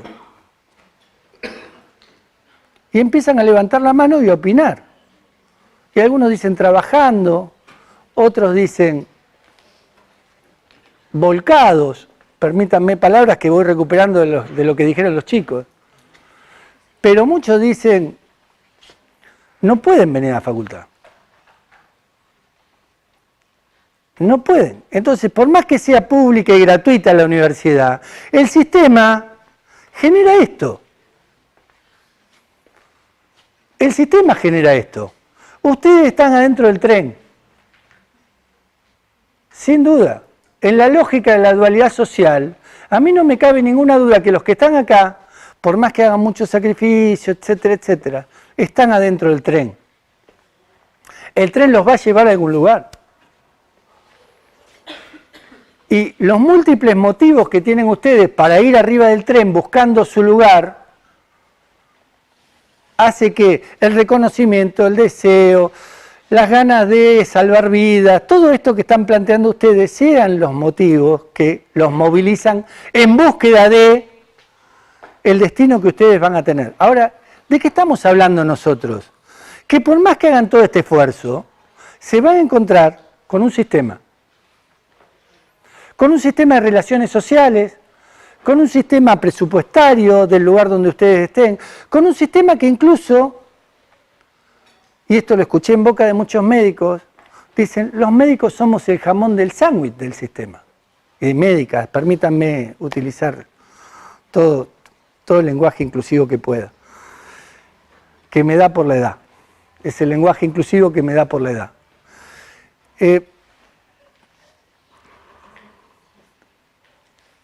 Somos el jamón del sándwich o el queso para los veganos, para los vegetarianos, el vegano tampoco come queso. La lechuga, o para ser inclusivo, para ser inclusivo. No, mi hija es vegana y come muy rico. Terminamos siendo los sindicalistas por un lado y los dueños de los sanatorios por el otro, terminan explotando. Y uno dice, yo estudié toda la vida para que estos dos sistemas de vivos terminen explotándome. Y entonces te pones como Rafael. Y hay una palabra que se usa mucho que es que te quema joven. Te quema joven la profesión. Te maltrata tanto que te quema joven. Sin embargo, ustedes saben que no van en búsqueda del maltrato arriba del tren. Y la resistencia frente al maltrato tiene que ver con cómo cada uno de ustedes va generando su mundo profesional. Ahora, no hay mejor cosa que generar su mundo profesional en los vínculos con los demás. Y ese es el registro que pretendo que ustedes tomen nota a partir de la experiencia que tenemos de trabajar en esa relación que existe entre lo social y la función médica. Tras que a ustedes los maltrata el sistema, a la gente también la maltrata el sistema. A las personas también las maltrata el sistema. Entonces, ¿por qué no hacer una alianza estratégica y poder revincularnos con la alteridad, con la otredad, de un modo más consciente? Porque es muy fácil decir desde una lógica de poder, permítanme una mala palabra más, me cago en el otro, como he escuchado muchas veces.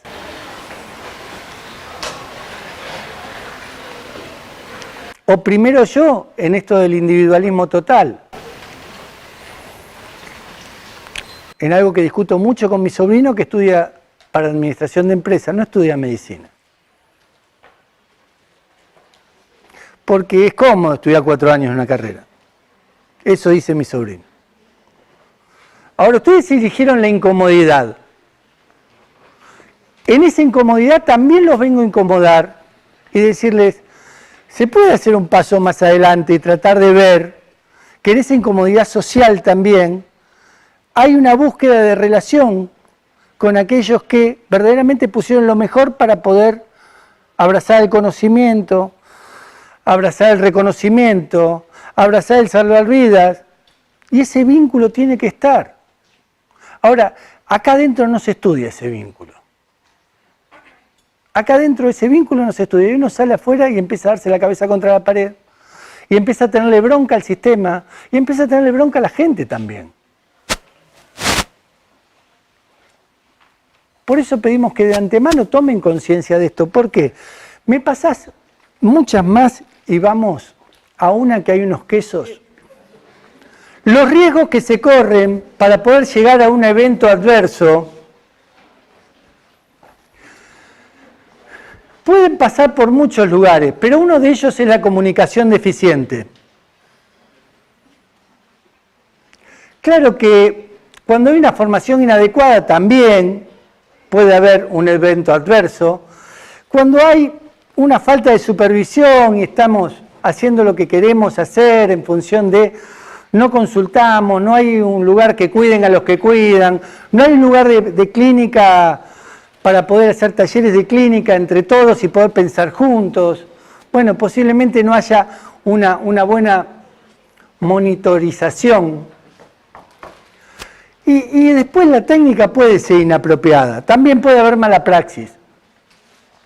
Pero lo cierto es que si cuidamos todo esto, y vamos a evitar los daños, vamos a evitar los riesgos que se provocan a partir de no tener en cuenta ninguna de todas estas categorías que están acá, porque esta línea de confluencia indudablemente existe.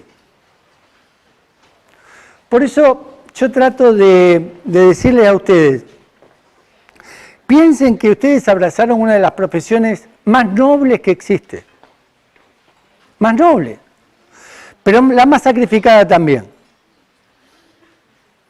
En función de eso hay que poner lo mejor y en función de eso hay que recibir lo mejor. Pero recibir lo mejor implica también dar lo mejor, y dar lo mejor es con el otro, con la otra persona. ¿Por qué? Vamos hacia las violencias, vamos para atrás, vamos por las violencias. Ahí. Porque, una más atrás. Porque antes las violencias, y esto sí, quiero reparar aquí y conversar con ustedes. nos quedamos un ratito más. ¿Hasta qué hora es esto? 11:30 vos, pero la cátedra se toma media horita. Bueno, entonces vamos hasta las 12.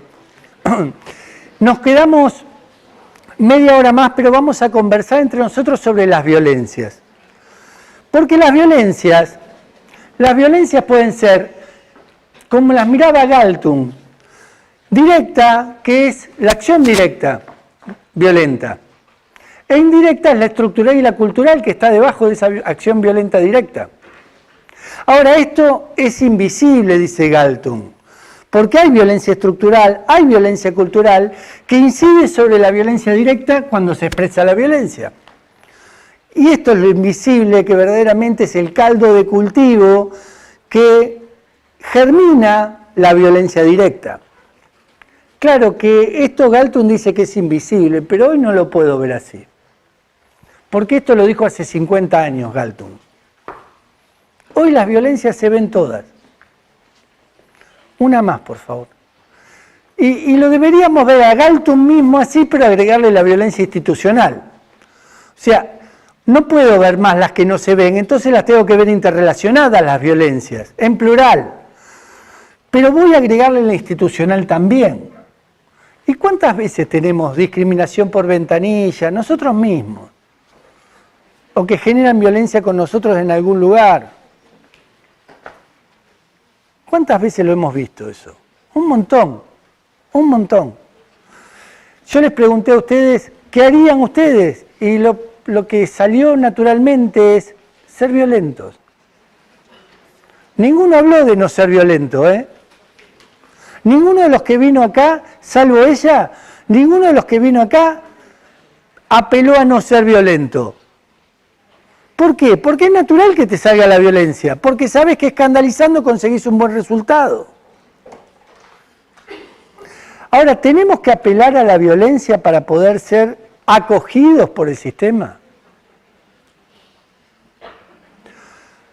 ¿Tenemos que apelar a esgrimir quiénes somos para no ser discriminados? Como yo tuve que decir, mirá que soy el defensor del pueblo y a este chico hay que atenderlo, porque si no este chico no va a tener atención. O a ustedes terminar diciendo, yo estoy en tercer año de medicina, ¿cómo no me van a escuchar lo que yo digo? Que yo tengo el saber en mis manos.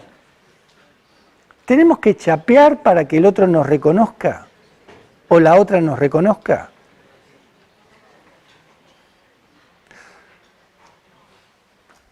Una más. Y hoy las violencias aparecen encadenadas. Aparecen todas juntas. Esto de el maltrato familiar es muy típico, ¿no? Uno maltrata al otro, el otro maltrata al otro y el otro le pega a la tortuga dentro de la casa. Eso que es tan típico y que el 50% de los hogares tiene maltrato familiar, con lo cual por lo menos la mitad de la sala convive con el maltrato familiar de los que están acá. Aunque no lo quieran ver, es así. Aunque no lo puedan ver, es así. Y maltrato en mucho sentido, porque hay maltrato psicológico también, pero hay maltrato. Adentro de las casas hay maltrato. Por eso uno dice, bueno, pero cada vez vivimos más solos. En las casas ya no entran todos. No es así, es un cambio de cultura de la convivencia a la coexistencia por una cuestión natural de la lógica del consumo. Pero lo que sí es que hoy las violencias que aparecen afuera, aparecen adentro del servicio de salud. No es una isla el servicio de salud. Está atravesado por todas las violencias de afuera. El tema es cuán preparados están ustedes para asimilar la violencia.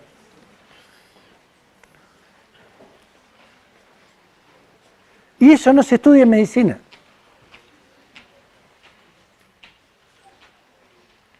Entonces, ¿cómo, si pensamos que una acción genera una reacción? A ver, vamos una más adelante. Porque las violencias son densas y son de proximidad. ¿Cómo en esa proximidad nosotros no le imponemos una dinámica de mayor violencia a la violencia misma que ya tiene la sociedad? Yo les voy a contar una anécdota que pasó en la Defensoría del Pueblo de Santa Fe. Un médico, que no dijo que era médico, fue hacer un reclamo a la Defensoría del Pueblo. Y parece que el médico se plantó fuerte, porque hacía el reclamo y en la Defensoría no le asimilaban bien el reclamo. Y entonces el empleado de la Defensoría se levantó y le pegó una trompada al médico. El médico hizo una carta de lectores y dice: ¿quién me protege de la Defensoría del Pueblo? ¿Quién me defiende del defensor?, decía dentro del texto. Y algo de razón tenía, pero cuando yo voy a hablar con el empleado, dice: el médico me insultaba, me puteó a mi mamá. Entonces yo le digo: bueno, pero ¿por qué le pegaste? Porque no paraba de putearme el médico. Entonces, él justificaba su reacción a partir de la acción. Ahora, ¿cómo es esto de la espiral negativa de violencia? Donde una acción genera una reacción y esto va en escalada cada vez más dentro de una lógica de conflicto. Yo quiero que ustedes comprendan desde un conflictograma cómo se leen los conflictos. Quiero que lo entiendan. Vamos un par más adelante. Dale más, dale más. Más. Qué bueno. Bueno, no lo tengo acá. Entonces lo que voy a hacer es explicárselos. Creí tenerlo acá, pero lo saqué. Un conflicto empieza en una etapa de latencia. Una primera sintomatología hay frente a un conflicto. Nosotros decimos que una chispita enciende un fuego. Una chispa enciende un fuego. Bueno, antes de la chispa aparecen algunas cosas. Ustedes lo estudian como el pródromo, la etapa prodrómica. Es lo que acontece antes de aparecer algo determinado. En un diagnóstico, el pródromo está. En los conflictos también. O sea, cuando vos estás en la guardia refunfuñando, la persona que hace el triage debería saber que hay un conflicto en latencia. Esa es la latencia del conflicto. Luego el conflicto emerge. Vos te acercás a la guardia y le decís: mirá, no puede ser que no me atiendan, y empezás a gritar. Esa es la emergencia. Latencia, emergencia. Pero después el conflicto escala. Y puede escalar hasta un punto de llegar a una epicrisis muy importante. Pero después el conflicto desescala. Ahora, puede desescalar con violencia o sin violencia. O sea, ¿cómo hizo desescalar el conflicto el señor de la Defensoría del Pueblo que trabajaba dentro de la Defensoría del Pueblo? Le pegó una piña. Y desescaló el conflicto, ¿eh? Desescaló. Podría haber seguido escalando. El otro podría haber agarrado una silla y haberle pegado en la cabeza. No, le pegó una piña y desescaló el conflicto. Claro que el conflicto fue a otro lado, fue a los diarios. El conflicto se llevó a todos los diarios. ¿Qué quiero decir con esto? Que el conflicto no para. Y pasa a un lugar de relatencia, pasa como si estuviera en estado de espora, esporulando. ¿Saben lo que es eso, esporular? ¿El estado de espora? Es una bacteria que se deposita en un lugar y espera su mejor momento para reaparecer y aparece en un lugar de mayor debilidad. Pero aparece y puede estar mucho tiempo ahí, esperando. Con los conflictos pasa lo mismo. Ahora, la pregunta es, si tenemos sociedades con mechas cortas, si tenemos sociedades que aprendieron que escandalizando consiguen cosas, ¿cómo no poder ser proactivo frente a los conflictos y esperar que el conflicto aparezca? Porque es cultural. Esperamos que se desencadene el lío para dar una respuesta al lío de mayor intensidad a la acción que se promovió. Entonces, a la acción le oponemos una reacción de mayor intensidad. Y esta es una de las reglas de Newton. Y con los conflictos pasa esto. Estamos acostumbrados a que si nos mojan la oreja le pegamos una trompada. Eso pasaba en el colegio cuando nosotros éramos chiquitos. Bueno, donde te digan algo que no te gusta, reaccionás mal. Y acá es lo que yo preguntaba, ¿no hay manera de tener otro tipo de reacción frente a la acción violenta? Que no sea devolviendo violencia o con más violencia todavía. No solo violencia similar, sino más violencia, imprimiéndole más violencia a la violencia que te imponen. Ponemos la última y hago una pregunta. Sí, es. Detrás de cada persona que tiene un problema hay otra persona que quiere buscar el problema, que quiere buscar la solución al problema. Y esto me importa, sobre todo porque hay una palabra que se llama actitud, que tiene que ver con cada uno de ustedes. ¿Qué actitud tienen ustedes frente a los conflictos? De 1 a 10. De 1 a 10, piensen, cuando tienen un conflicto. 1 es evitar. De 1 a 10. De 1 a 10. 1 es evitar. 10 es enfrentar.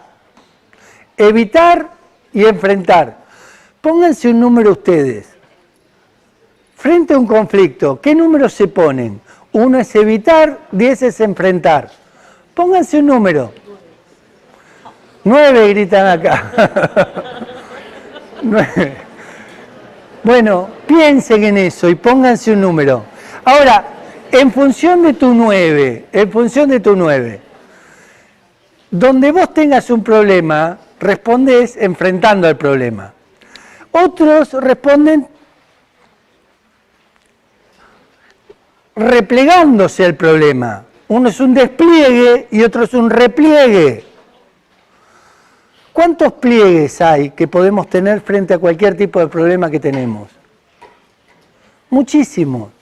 El tema es cómo nosotros nos tomamos el tiempo para ver cómo reaccionamos frente a lo que nos pasa.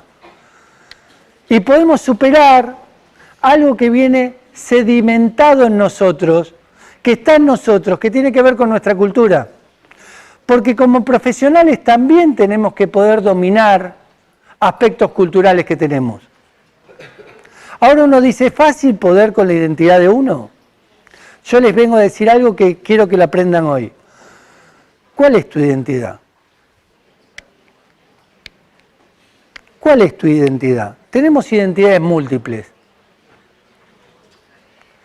Definí cuál es la tuya, pero primero definite de 1 a 10 qué número te pones en tu actitud frente al conflicto.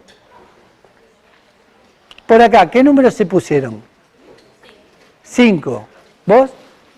5. ¿Vos? No digan todos 5 ahora porque no les creo. 6. Ella evita, 1 tiene. Yo nunca peleo. ¿Vos? 7. Ella enfrenta. Yo creo que depende del día también. Ah, bien. Acá me respondieron lo más interesante que puedo tener. Me lo situaron el tema. Él lo situó. ¿Qué quiere decir situarlo? ¿Dónde tengo el micrófono? Acá. Pasame porque me va a hacer mal la voz. ¿Qué quiere decir situarlo? ¿Qué es lo situado? Es algo aterrizado en un lugar determinado, en un momento determinado, en una circunstancia determinada. Lo tenés que contextualizar, pero lo tenés que contextualizar en tu día también, no lo tenés que contextualizar solamente dentro de lo que es algo que teóricamente está tabulado. Yo soy así. Porque yo soy así, me da seguridad, me planta con mis pies en la tierra, dice, este soy yo. ¿Cuántos tenemos en la familia que se clavan en un lugar y no se mueven? Dice, este soy yo y me importa un bledo lo que piense el otro, pero este soy yo. O lo que piensa la otra, pero este soy yo. Y se clavan ahí. Si vemos algún familiar lo encontramos rápido, ¿eh? Muy rápido. Pero nosotros somos de diferentes maneras en cada uno de los momentos de nuestros días. A ver, cualquiera que haya tenido varias parejas, que seguramente acá hay muchos que tuvieron varias parejas. Si algo te dijo alguien que podrías haber tenido como pareja antes, que te irritaba tanto, y viene otra persona y te dice exactamente lo mismo que lo que te dijo el que estaba antes en tu vida,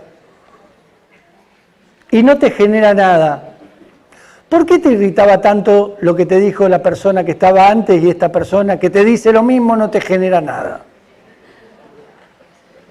La persona que tiene tú eres la persona que tiene que modificar su conducta. Yo no saco nada de decirle a mi esposo en este caso, cuelga la toalla porque se lo he dicho 50 veces y sé que no lo va a hacer. Claro, entonces por más que le digas algo, no va a cambiarlo. El conflicto, pesco yo la toalla porque sé que ya que no lo Está claro. pesco la toalla y yo la cuelgo. Está claro, no la escucharon, obviamente. Pero bueno, como resguardamos su identidad, y es lógico, y así es el respeto que tenemos que tener con las personas que no quieren ser grabadas, ni filmadas, ni nada por el estilo. ¿Qué? Estás incumpliendo la consigna. Estás incumpliendo la consigna. Bien. Y el respeto tiene que ser recíproco, o sea, todos la tenemos que respetar. Lo que planteo es que todos tenemos actitudes múltiples también. Y no somos la misma persona un día que otro. Ahora, yo teóricamente soy así siempre. ¿Vos cómo sos, Rafa, frente a un conflicto? Calentón. ¿Tuviste problemas por tu personalidad en la profesión? Vení. Vos como sos el médico más viejo, va a hablar el médico más viejo. ¿Tu personalidad te jugó alguna mala pasada en la profesión? Malo por eso. ¿Por qué? Y porque el momento en que uno es una persona, porque no van a defenderlo. Y llega un momento en la tolerancia también. Te voy a contar una anécdota que pasó de verdad. Yo estaba, vengo del centro de salud, reforzábamos en clínica médica en una etapa en el hospital, en una etapa que no había clínico, entonces una semana, éramos dos una semana, éramos 10, así que cada 5 semanas nos tocaba. Y bueno, yo tenía un paciente en la sala que estaba moribundo, no era conveniente pasarlo a terapia. Y estábamos intentando que tuviera la mejor calidad de vida en los últimos días que le tenía que pasar. Y bueno, cuando uno termina de la sala, sale a la puerta y está la familia. Y uno tiene que dar explicaciones. Entonces hablo con la señora y la hija, me acuerdo, y le digo, mire señora, su marido, bueno, ya desde el punto de vista médico, no podemos hacer mucho más, es lindo que lo acompañe la familia, que ustedes estén con él todo este tiempo. ¿Se va a curar? Mire señora, en realidad, su marido ya, la enfermedad avanzó tanto que se va a curar. Señora, bla. Se va a curar. Señora, no está entendiendo que se está muriendo su marido. ¡Ay! Se la botella empezó a correr por todo el pasillo. Corría por ¡ay! Y sale el médico, el jefe de clínica médica, sale al pasillo, estaba en su office, me mira y dice, ¿qué pasó? Nada, le dije a la señora, el marido se va a morir, se puede decir a la gente lo que no quiere escuchar.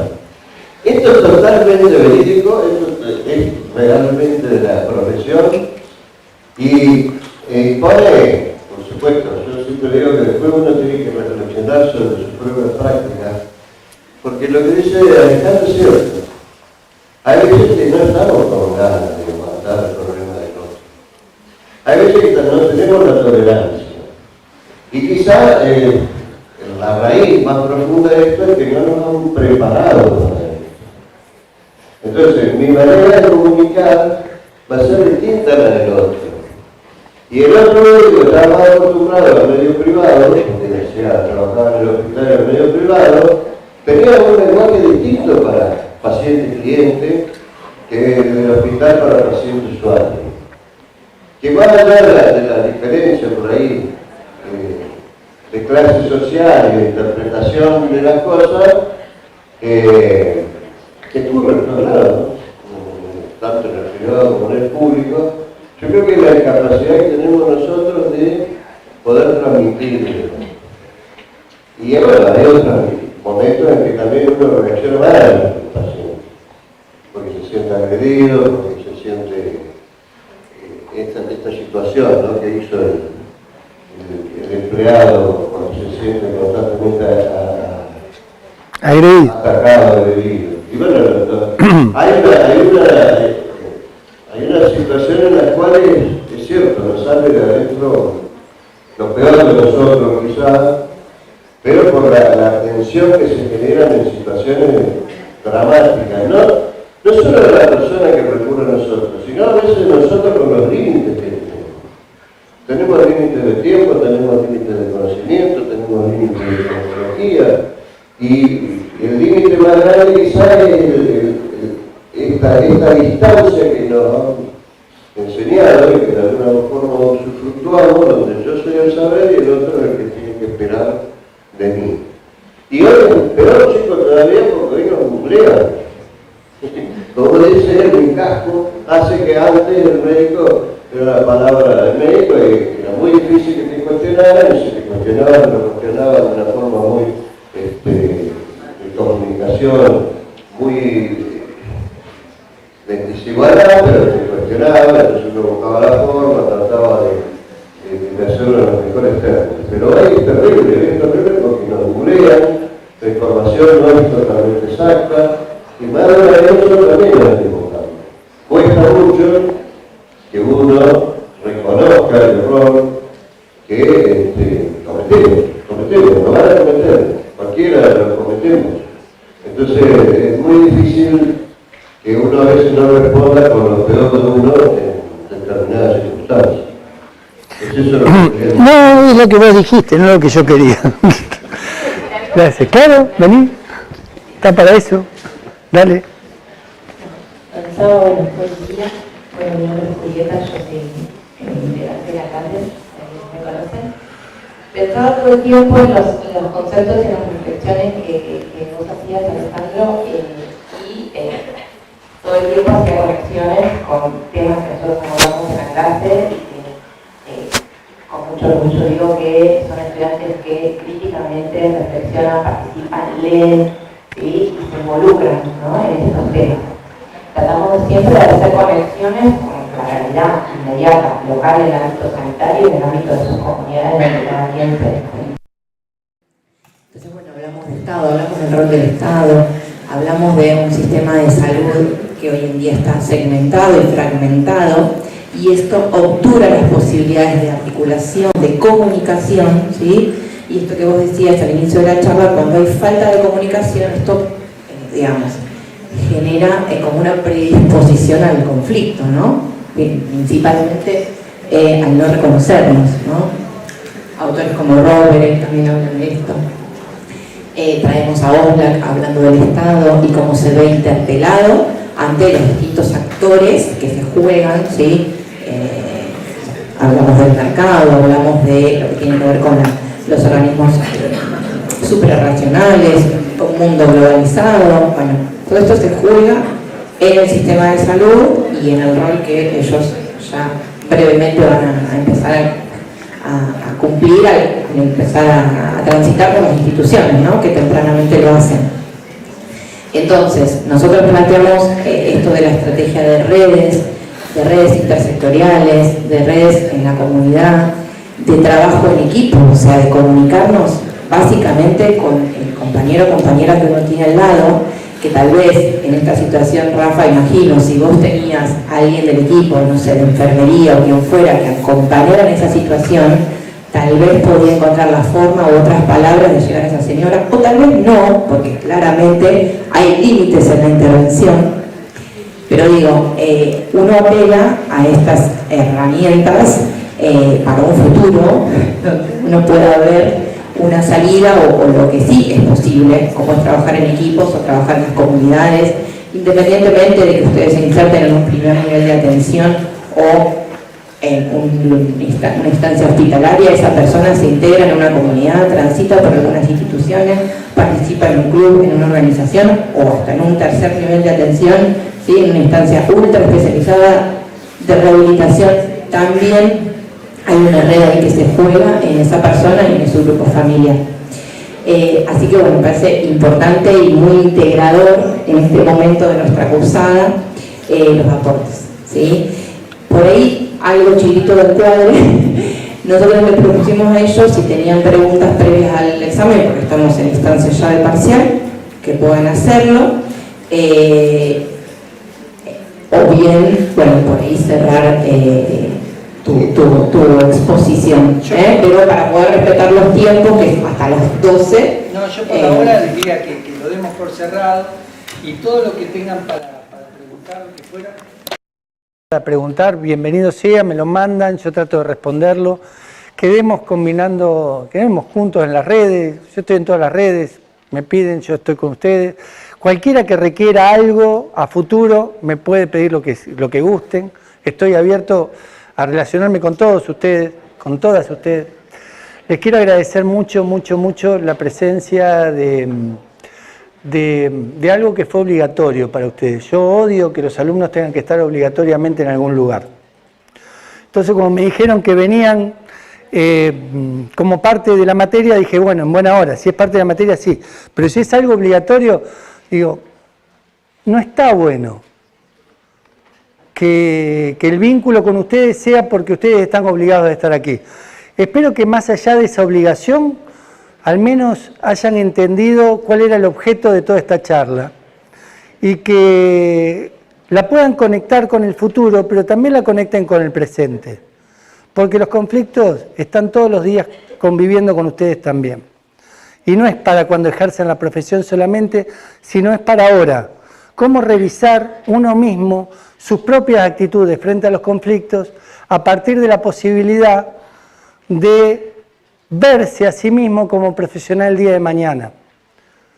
Pero en esa conexión que tenemos en el día a día, también podemos evitar la violencia. También podemos evitar las escaladas negativas de conflicto que nosotros mismos, por nuestra personalidad, incididos por nuestra cultura, podemos generar. O al mismo tiempo, por nuestras reacciones, se pueden incrementar. Por mi parte, nada más, gracias Pasarini por la confianza. Es un amigo que dice, che, venite a hablarle a los chicos con mucho gusto. Y a los grandes también. Un gusto. Un gusto. Gracias.